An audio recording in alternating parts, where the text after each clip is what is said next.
Welcome to another Fragmentarium video conference. I am your host, Bill Duba, Project Manager of Fragmentarium. Now it is my pleasure to introduce our speaker, Dr. Godfried Croenen of the Flemish Heritage Libraries, Vlaams Erfgoedbibliotheken, who will speak on late medieval bookbinding, paper fragments, and the medieval manuscripts in Flemish collections project. Dr. Croenen.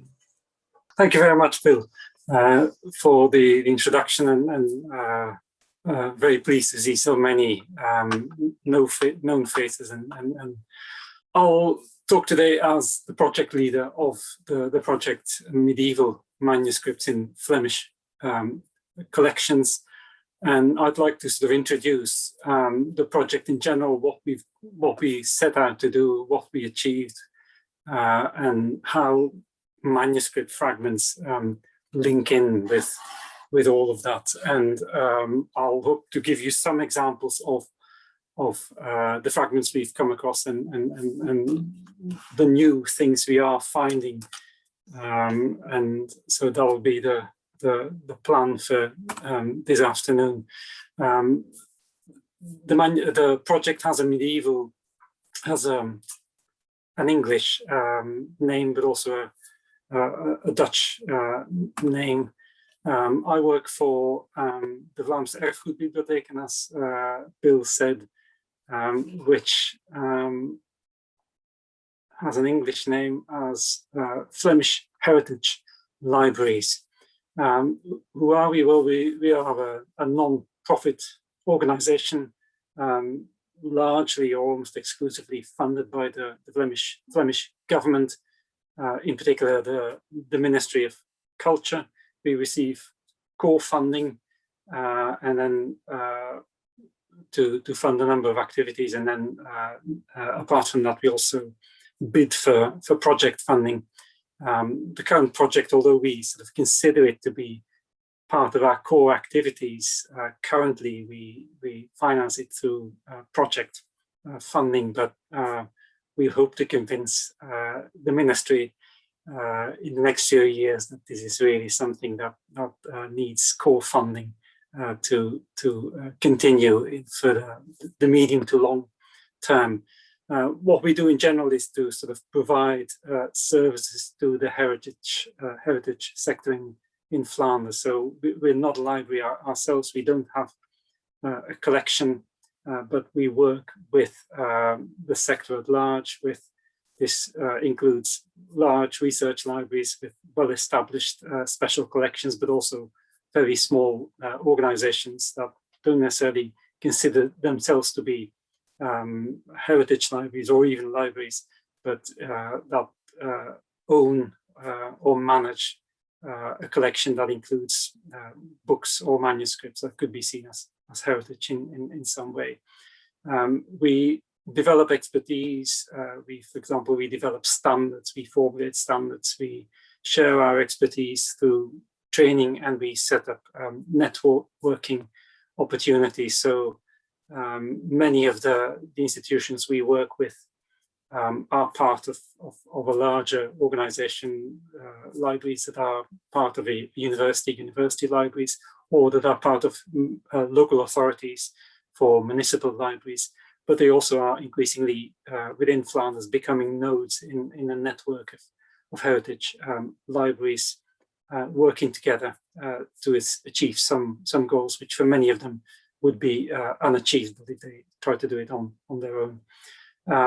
We have a number of long-running cataloging projects, including, in the first place, STCV, which is the short title catalog Flanders, a retrospective bibliography of analytical bibliography of print editions published in Flanders up to 1800. That's a long-established project. More recent, but also running a number of years now, is Abraham, project to catalog historical newspapers, Flemish newspapers inside and outside of Flanders, and then the collections guide, which is a kind of a high-level guide, an overview to heritage collections in Flanders. MMFC is a relatively new activity. new in our portfolio. What are the aims of the projects? Well, we want to register all the medieval manuscripts held in public and semi-public collections in Flanders. I probably need to unpack this a bit. You'll see by the dates that we interpret medieval quite broadly, so 7th century up to and including the 16th century. We look at public collections, that is, collections that are that receive funding from central government or local government, or semi-public collections, that is, collections that are kind of private but still have an established reading room, allow researchers into their collections and to work with their collections. We don't normally work with completely private collections that are not accessible to researchers. And then Flanders, but I'll come to that, what Flanders means. We try to register all of these items to produce reliable and standardized descriptions, and to make them available through an online database, which should be sort of a single access point for all the catalog descriptions for all these different collections. Some of these collections, especially the larger ones like university libraries, will have their own online catalogs, but certainly the many smaller ones don't have anything of the sort. So we will provide this service for users to access all these descriptions in a single environment. We will make all these metadata available as linked open data so that people can reuse them. And we're thinking of especially people in digital humanities, but anyone really who sees some kind of value in the data we produce can use it and reuse it. And we want to be useful for a very wide range of end users, and that's certainly a requirement of our funder. So curators, the people in charge of the special collections, but also more broadly information professionals, which will include, for example, people who are involved in setting up exhibitions and who want to access information about items they may want to consider including in their exhibitions. Of course, researchers in a variety of related fields with an interest in medieval and early modern manuscripts, historians, art historians, literary scholars, and so on, paleographers, and then especially digital humanists, people who want to access these data and do clever things with them, but also policymakers, the local government. Many of our partners are part of local government, of municipal services.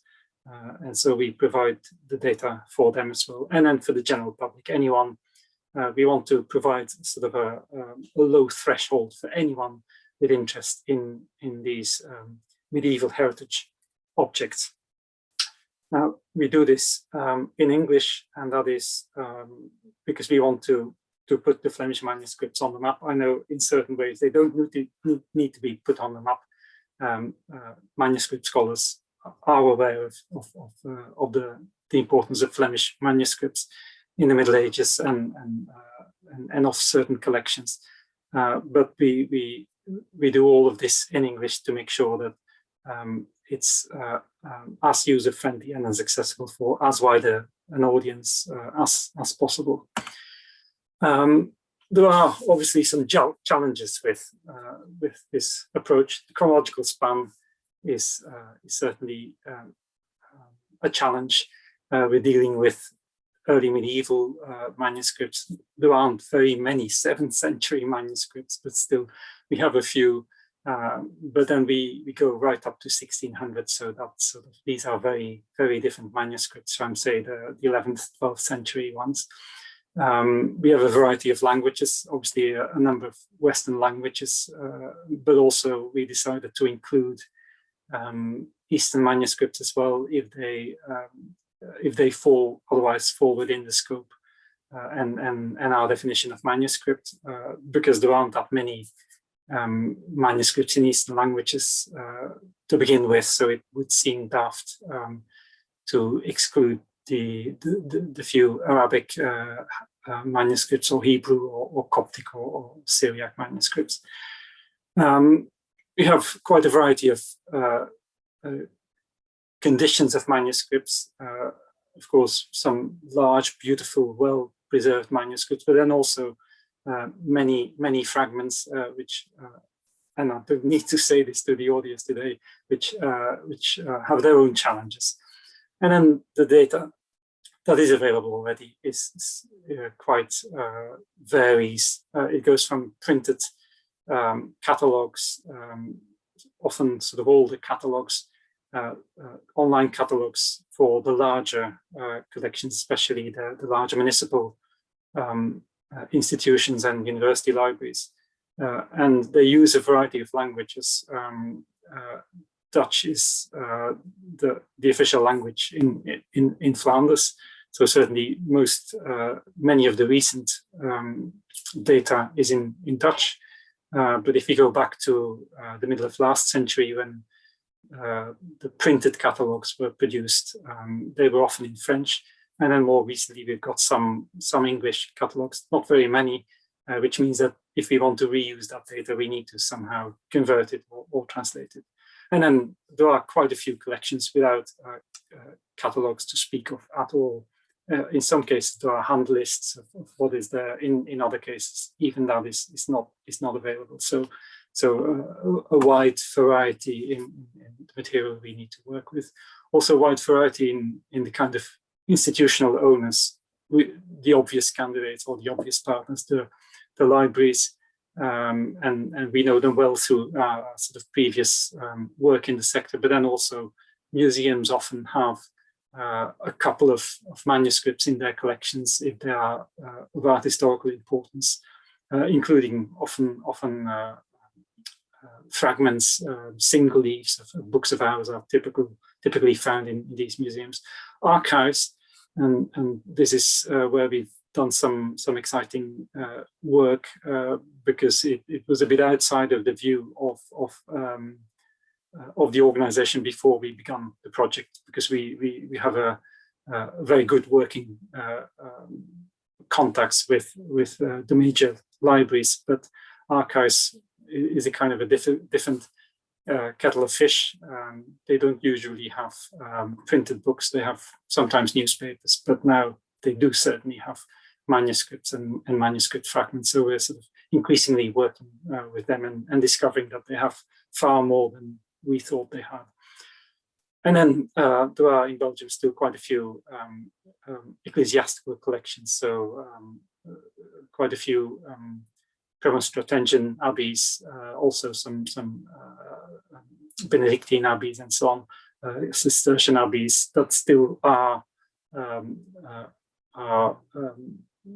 communities of sisters or brothers that have historical collections in their convents. Sometimes also churches. So I discovered, to my amazement, that there are quite a few parish churches that sort of have one or two manuscripts, or sometimes a few more.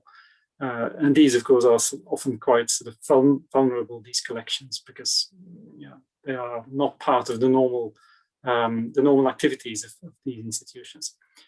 Many collections have small numbers and we're talking sort of 1 to 10 items. There are a lot of these. I think about 70 plus collections that have less than 11 items.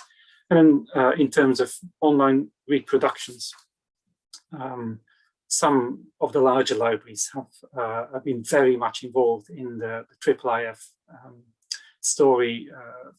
Libraries like Ghent and Leuven, and now also increasingly the municipal libraries, the Municipal Library of Bruges in the Monk project, collaborating with Ghent, trying to digitize the medieval library collections of 4 abbeys in Flanders. But then for other collections, either the technology that has been used is sort of quite old-fashioned,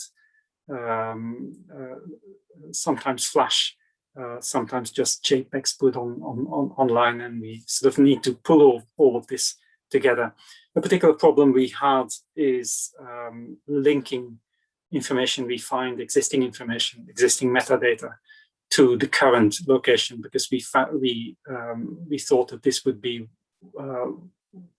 something that would be important to our users. There is quite a big tradition of manuscript studies in Belgium, certainly going back at least to the late 19th century, with sort of some very good work, certainly the beginning of the 20th century,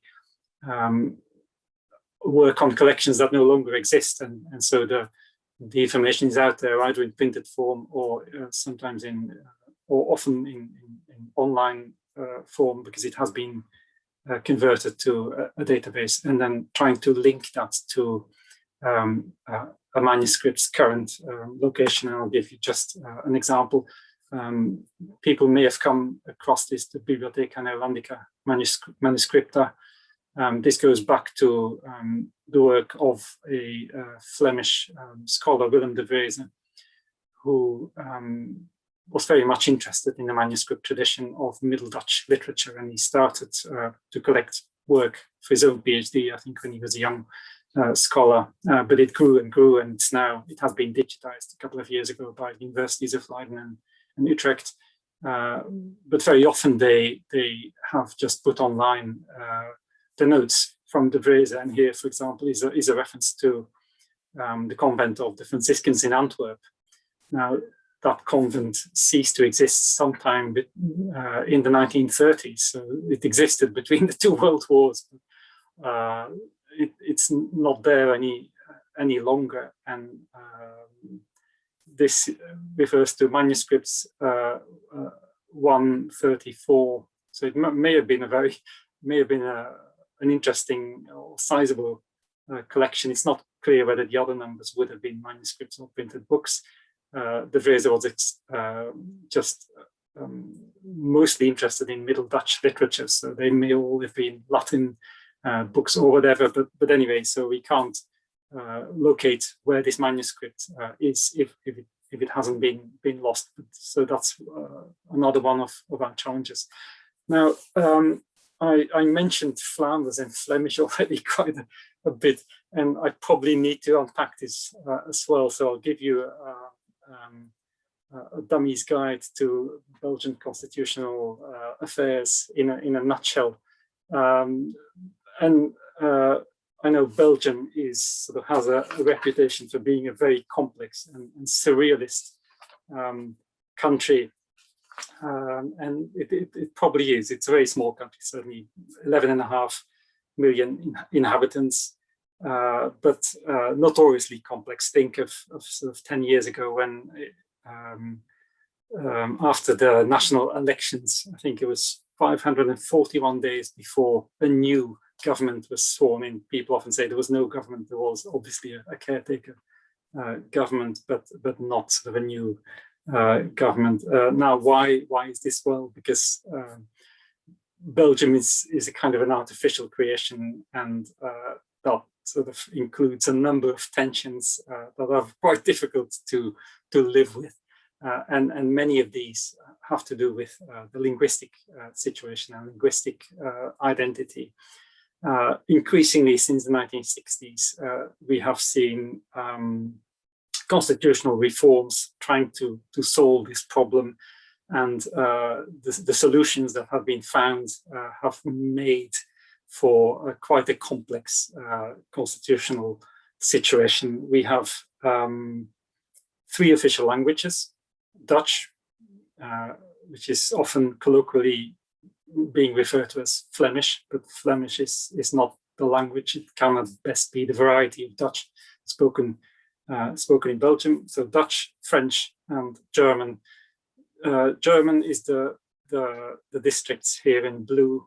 They're a result of the First World War and the reparation payments by Germany, which included ceding a bit of territory, which is why we have about 20,000 German speakers now in Belgium.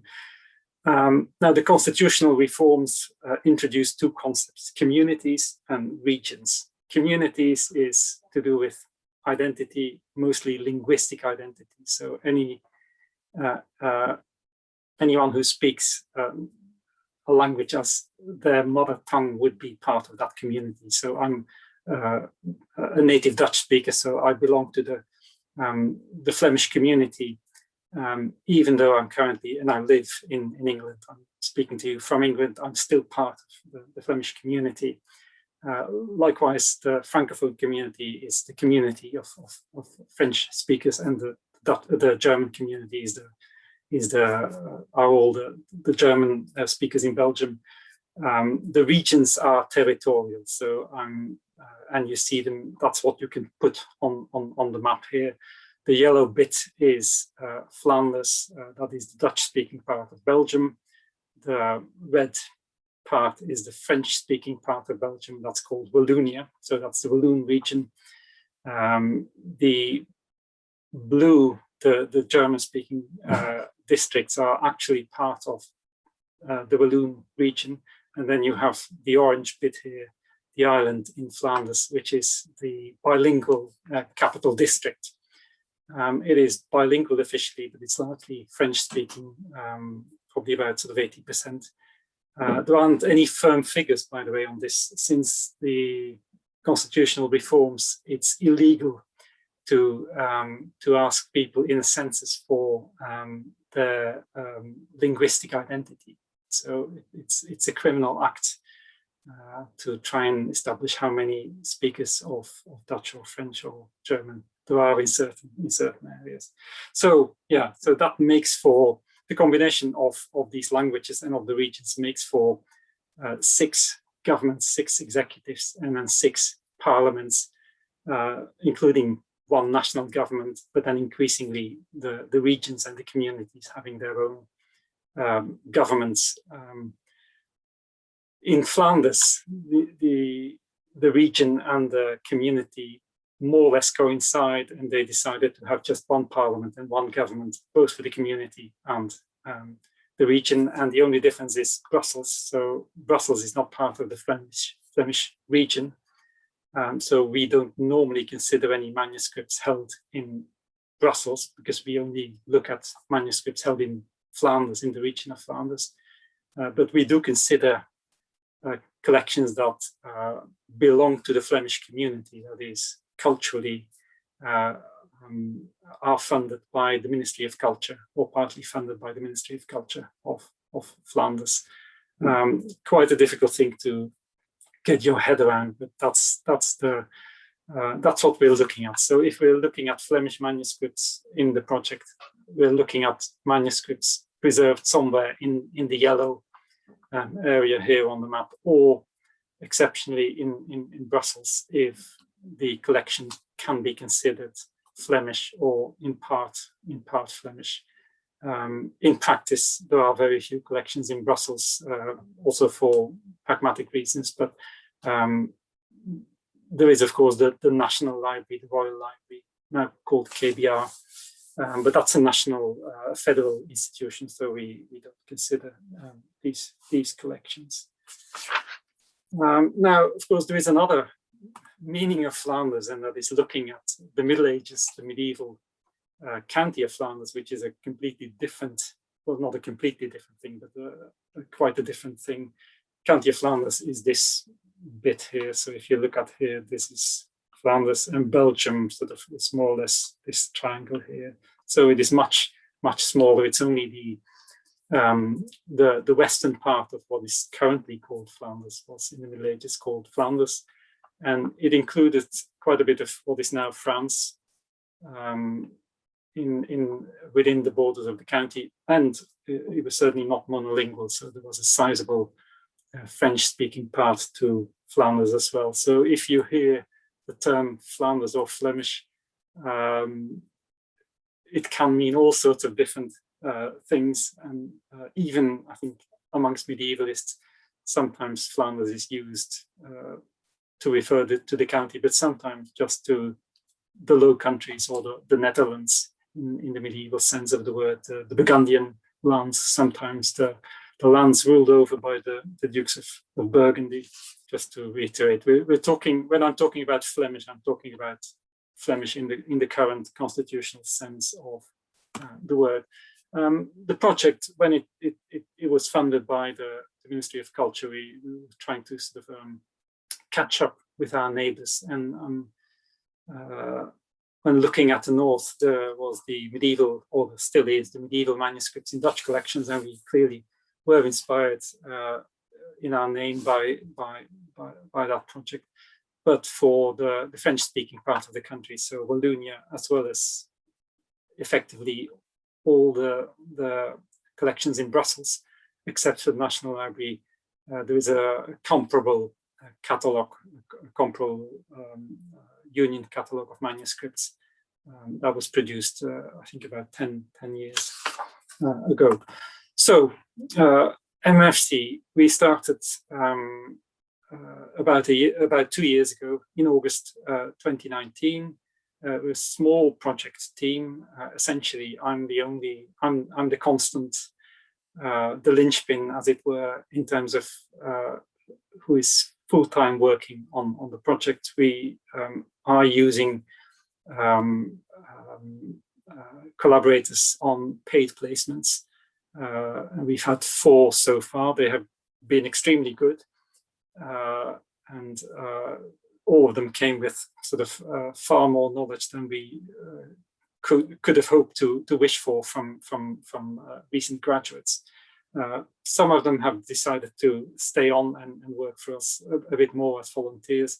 And then during the first lockdown, we decided to have a fixed-term collaborator to bridge the gap, because it was too difficult to train up new interns. Some of my other colleagues sort of collaborate as well, especially in terms of digital infrastructure and the communication. And we have some external members, that is, people who are part of the project team but have their own job as collection experts. And I think some of them are here today who work for special collections in Bruges and in Leuven. And then we have an advisory board of about 30-odd experts we can ask for advice, and we do ask for advice. Now, the initial phase, the first phase for which we received funding was completed in December 2020, simply because that's what the funding was for up to the end of 2020. And now we're working on sort of a continuation under a new project name, because that is how it goes when you ask for a new project grant. You need to come up with a new name, Comites Latentes, and I'll come back to that in a minute. Now, what are the project outcomes? What did we do in that the first year and a half, 2019, 2020? Well, first of all, we thought long and hard about what it is that we understand under the concept of manuscript, and that was especially important because we aren't cataloging particular manuscript collections. We are looking at items that fall within our scope, wherever they are held within the borders of Flanders. So that sort of required quite a lot of thinking about what is a manuscript versus what is an archival document. There are some liminal types like illuminated documents, illuminated charters, illuminated cartularies, and so on, which we decided to include. Also, in terms of liturgical manuscripts, there are some things, necrologies, obituaries, that are often kept in archives, but we consider them to be manuscripts, so we include them. And then fragments, obviously, we had to think about what to do with fragments, and we decided to include, in the first instance, loose fragments, so fragments that are kept separately, and also include the fragments in situ in the items which we are cataloging anyway, but not the others for the time being. So we've developed a data model which we documented, and there is a catalog, a manual online. I hope this is interesting, and I'd be very interested to, if people want to look at it and give feedback on this. We've tried to map our data model onto the TI, but that's not always straightforward, especially since TI is quite a loose data model. So we have to sort of be much firmer. That is because we use the content management system that is effectively built on a relational database model as the backend. We decided to be quite pragmatic in what we do. That is, we sort of have a modular way of describing fragments or manuscripts, including fragments, starting with a kind of a basic description where we can often reuse existing metadata, and then when we go into the collections and describe them for ourselves, we record all sorts of things that are usually not found in library catalogs, but wherever there is existing metadata, especially for the online catalogs, we try to reuse it, and that became even more important when we couldn't go ahead and start our library visits, which we were going to do in March of last year, exactly when the first lockdown came into force. So we sort of tried to make do as good a job as we could with what is there anyway. So this is an example of our manual. So we try to define, for example, for decorative features, we have quite sort of precise vocabulary which we use, which is far more precise than what you find in TI, and then we define it and we give examples to show what we mean by certain things, by certain types of initials and so on, by certain types of border decoration. Now, we have now metadata on more than 4,000 manuscripts, which was substantially more than what we anticipated. Before we started the project, when we applied for the funding, we anticipated 2,500 to 3,000 items in 50 collections. Instead, we have between 4,000 and 5,000 items in more than 100 collections, so considerably more. And this is even with the limitations in terms of being able to visit collections. So there are many collections which we haven't visited, and undoubtedly we will find more things once we were able to go there.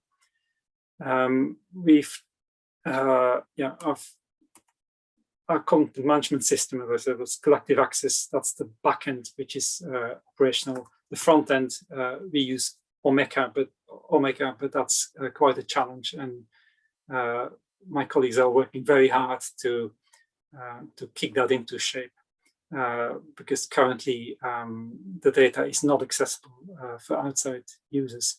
And then the final outcome of the project is because we found that there are so many more items than we thought originally, and that many of these collections are very poorly catalogued and registered, that we needed a follow-up project, and that's where the Comites Latentes projects comes in.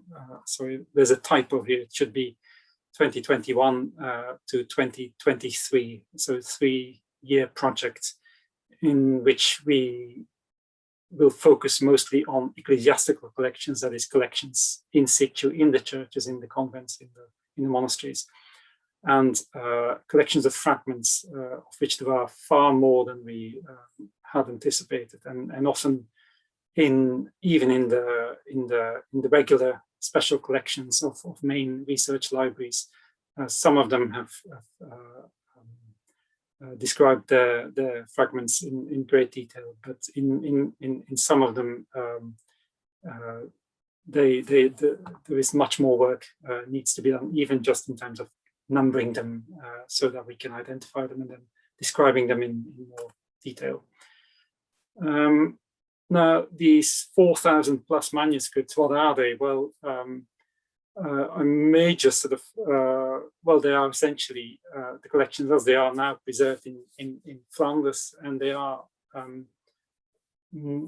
mostly held in collections in the west of the country. So what is the historical Flanders? So essentially to simplify it, Bruges and Ghent are the two cities where most of our manuscripts are currently preserved. And to understand that situation, you need to sort of be aware of what happened to historical collections, because many of the manuscripts, especially there, came to the collections after they fell into the public domain after the French Revolution. And sort of one way of trying to look at this is use Albert Terrelet's Corpus Catalogorum Belgiae, volume 7 of which tries to identify all the existing surviving manuscripts. So the first 6 volumes of this long standing project are editions of all the medieval library catalogues for the Low Countries, i.e. Belgium. But in volume 7, he gives essentially for churches and monasteries, institution by institution, all the surviving manuscripts, wherever they are held, wherever in the world they are held. And you can then sort of see what happened to these collections, because you think Flemish manuscripts, you think of these Burgundian manuscripts. You see an example here, the Chronique des Naux, with the famous opening miniature by Rogier van der Weyden, part of the Library of Dukes of Burgundy. Unfortunately, for us, this collection is part of the Royal Library now KBR, mostly with some now preserved in Paris in the Arsenal and the Bibliothèque Nationale de France. Other sort of Burgundian collections or collections from Flemish bibliophiles of the Burgundian court circles, Louis de Bruges, nearly all of that is in Paris, because it was acquired by King Charles VII. The only sort of comparable collections we have are 2 abbots collections, Johannes Krabbe and Raphael de Mercatellis. They were respectively abbots of the Abbey of the Dunes and St. Bavo's Abbey in Ghent. There are a number of other important abbey libraries, especially Premonstratensian abbeys, some of which, or many of which, still have collections of manuscripts. Some of which are their own manuscripts. Averboden, for example, lost their manuscripts. They're now in University of Liège. But in the 19th century, when the abbey was refounded, they tried to buy at auctions medieval manuscripts to build up a manuscript collection again. Something similar happened with Park, the famous Park Bible in the British Library. Was acquired when the canons were so poor that they decided to sell their library, and this meant the dispersal of nearly all the manuscripts. They managed to buy back a few and then bought some other manuscripts in the 19th and early 20th century. So Ghent and Bruges, as I said, are the places where there are quite still a lot of manuscripts and in large collections, and they go back to the historical medieval collections that fell into public ownership after the French Revolution. In Vlaams Brabant, Flemish Brabant, that happened as well, but these items ended up mostly in the Royal Library, so they fall outside our scope. In Antwerp, somehow many of these collections were auctioned off rather than put into municipal or public libraries, and then often sort of ended up in the Royal Library in some cases. There are collections, important collections in Antwerp, especially the Jesuit convent, the Ruysbroek-Genootschap, but they brought together in the 20th century manuscripts and manuscript fragments from different sources. The province that really came out of this, really got a bad deal, is the province of Limburg, where all the manuscripts that were seized by the French revolutionaries were either moved to Liège, where they would now be in the University Library, or to Maastricht, and from there on to other libraries in the Netherlands.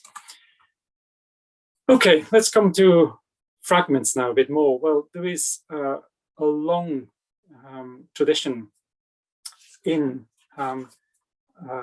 Flanders of studying fragments.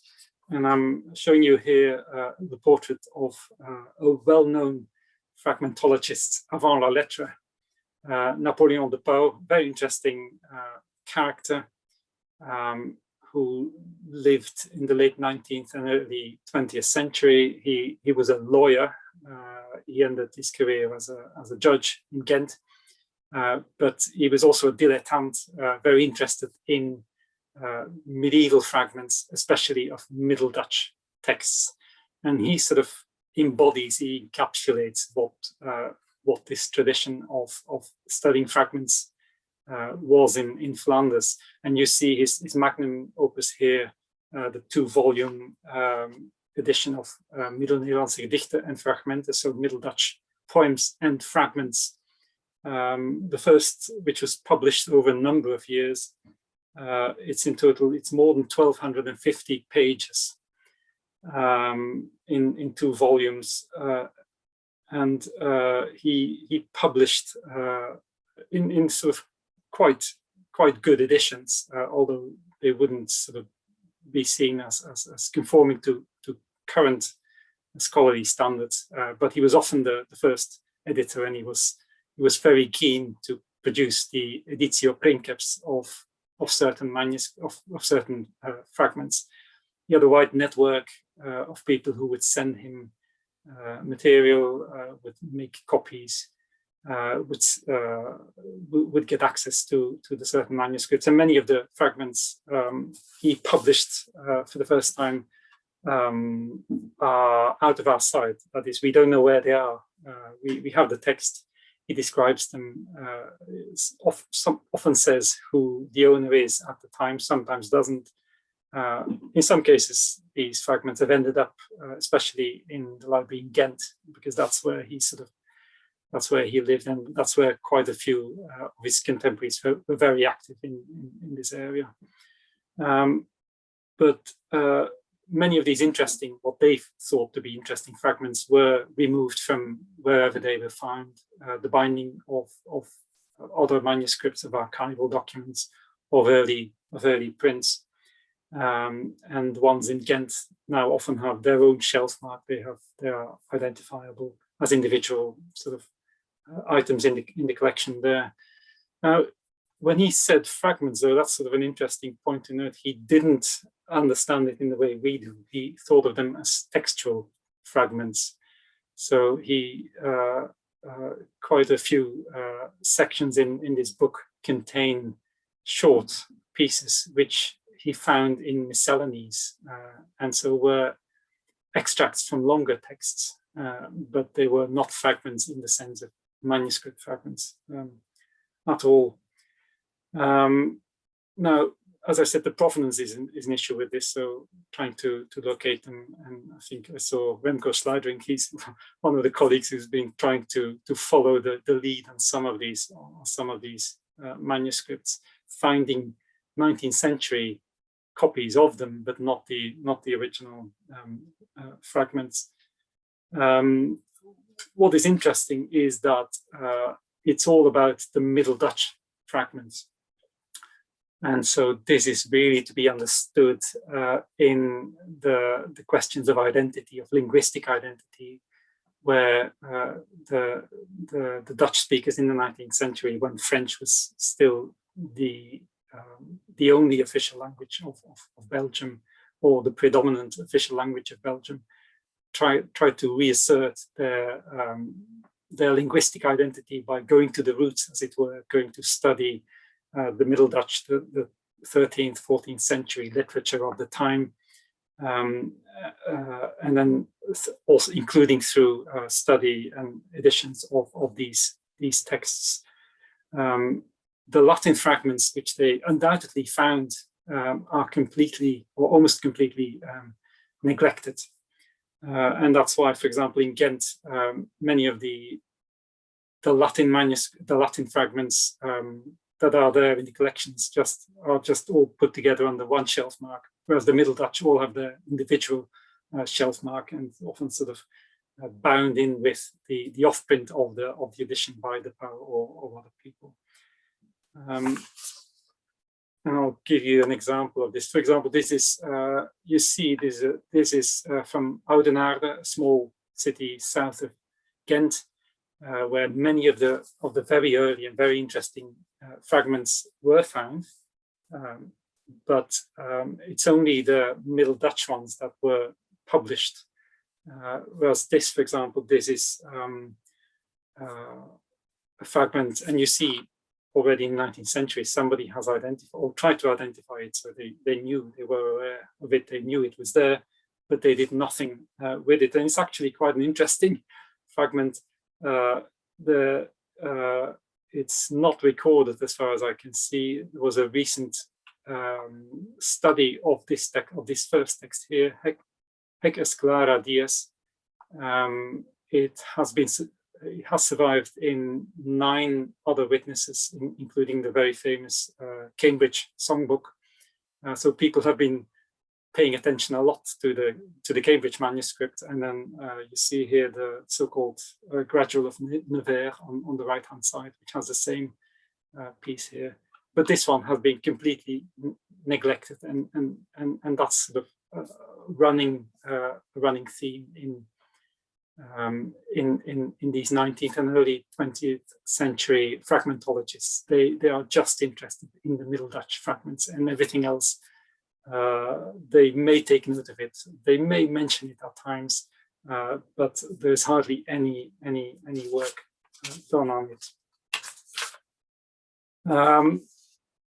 So that's what we're trying to do, sort of to counterbalance the imbalance in the research landscape, and look at what's there. And just to give you an idea of things that I was completely unaware of, the City Archives in Antwerp hold 40 beautifully preserved fragments, some of them going back to the 10th century Carolingian fragments, but all in Latin, and nobody has done anything with them at all. They haven't done anything with they've sort of had them restored, but that was something we just hit upon when we went to the collection there and started looking at it. Something similar happened in the main municipal library there in the special collections. They had more than 200 fragments, often quite small fragments. They were aware of them. They were numbered, but they weren't properly catalogued. They were essentially under 3 shelf marks, and it was very difficult for scholars to study them. So we will now sort of do that work. Same in the Brussels Conservatory. I was completely unaware that they had a large collection of fragments. They were aware of the fragments, but they know very little about them, and what they think they know sort of turns out not to be true in terms of provenance. And then Park Abbey, for example, they had a very large collection of loose fragments, which had been mentioned once, as far as I can see, in a paper on the earliest, the 10th century Eusebius fragment, but all the other sort of 200 plus fragments have gone unmentioned at all. Yeah, and then in Park, so that's you've got a photograph here on the right. Apart from the loose fragments, they have still a large number of fragments in situ. It's clear that in the Abbey, at some point in the 16th or 17th century, they decided to recycle systematically a number of Bibles and a number of liturgical manuscripts. And that sort of seemed to have happened in a number of institutions, and we're sort of trying to more systematically trace these and look into these collections, going into the archives and looking at the archival documents. For example, the chapter of South Leeuw, again, sort of systematically seems to have used a whole set of liturgical manuscripts as covers for the accounts from the 16th century onwards. And again, that's not something that I have seen mentioned at all up till now. So we are finding these things. Aarschot is the same, but they are still in situ. Zuidleer and Münster-Bilze, these are the fragments that are now in Brussels. And although the conservatory thought originally that the fragments came from the cathedral in Brussels, it's clear from the notes on the fragments themselves that they come from, well, they may come from, there may be some from Brussels, but there is a large cache of manuscripts or fragments that come from Zuidleer, and another cache that comes from Münster-Bilzen, which was a female chapter in the province of Limburg. And then there are the in-situ fragments. I said earlier we exclude them for the time being. Of course, when we go and visit collections and we find them, we keep a list of them because we hope at some point to be able to have another follow-up project to catalog these as well. The problem now is that it's just impossible to do this systematically because there are so many. Just sort of noting down the ones which we hit upon by chance. We have about 200 of these items. So once you go looking for them, there must be many more. I'm going to end with a few examples of the kind of thing which I think these new fragments can show us or can teach us. And I'm thinking here, and this is what I wanted to sort of had hoped to explore more, and that's why I refer to this in my title: the municipal archives and the mining activities in Mechelen and Oudenaarde. What we find here are large collections of paper fragments that have been, as far as I can see, largely unstudied. The fragments studied by De Pauw and his colleagues in the 19th century and the early 20th century were often 13th, early 14th century parchment fragments. Once in a while you get sort of a paper fragment, but obviously paper being sort of a more perishable material than parchment. They're often in poor condition. But what I can see is that in Mechelen, both in Mechelen and in Oudenaarde, and possibly in other places as well, there seems to have been local practices starting in the 15th century of producing a cheaper kind of binding and not have wooden boards, but produce carton by sticking large wads of paper together. And here, what is in, so here you get some of these documents that have been removed from the covers of the municipal accounts in Mechelen. Some of them quite large, you see a bifolium or nearly a bifolium here, but then some of them really sort of tiny fragments, very difficult to do much with it. But some of them extremely interesting. Here is a fragment which Remco has been studying for a number of years here, a text that has not survived, a Middle Dutch text that has not survived in its entirety in the medieval manuscript. So there is an early modern printed, reworked version, but not a medieval manuscript. So this is quite interesting. But what's also interesting about these, and you see that especially in the Oudenaarde examples, is that we get fragments, often it seems produced in a pedagogical context that are very different from the manuscripts, the parchment manuscripts which we're used to. So the Evrard of Bethune here, you see with the kind of doodles which students would write, which now you may find things like this in existing manuscripts, but my distinct impression is that it's a different kind of manuscript, and this provides a way into this. And here, for example, these calligraphic writing exercises, I think they're extremely rare as far as I'm aware, but you find them in there because it was just disposable. Once the student had done the exercise, there was no need to keep these exercises. Okay, I'm aware of the time, and I fear I've rambled on already quite a long time, so I'm going to thank you very much for your attention. And thank you, Dr. Croenen, for such an illuminating talk. We now have time for questions. And first, we have a couple questions from Professor Christoph Flüler, the founder and director of Fragmentarium and eCodices. He has a question about MMFC. Is it a digital library with images of the complete manuscript, or a database with metadata and links to reproductions if available?